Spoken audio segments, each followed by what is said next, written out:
أفرمي قالتها أنا كرب إيمان داران وأنفقوا ما حصل لهم منها في طاعة ربهم تایبەت کاتێک گاڵتەیان بە ئیماندارانە کرد و ماڵی دەستیانەکە و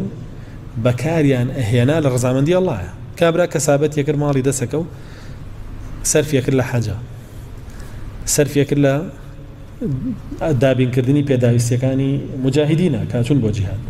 سەرفیەکرد لە ماڵە فەقیرێکە کە هیچ خزمی نەبوو هیچ کەسیشی نەبوو بەڵام ئەو هەرەو ماڵی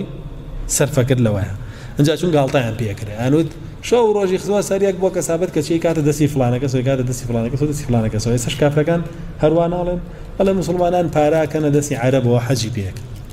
هەر کەس هەروە پارەیەوە بە عەرەب کە چوە حەجی کردو دە لە حاجیەکان پرسن لە عەمرەکارەکان پرسن بەڵام ئەوان ناچن بۆ زیناودایان پیسی لە وڵاتان پارە بکەنە دەستی لەش فرۆشەکانەوە ها هیچیشیان بۆ نامێنێتەوە زیناکەیان نەبێت کە لە قیامەتیشا سزای لەسەر خۆن تۆ پارەکە بۆ خۆت سەرفەکەی وحجەکەش بێ بە ئەجر بۆ قیامەتە عەمرەکە بێ بە ئەجر بۆ قیامەتە کەچی سێرەکەی هێشتا گاڵتە بە تۆکە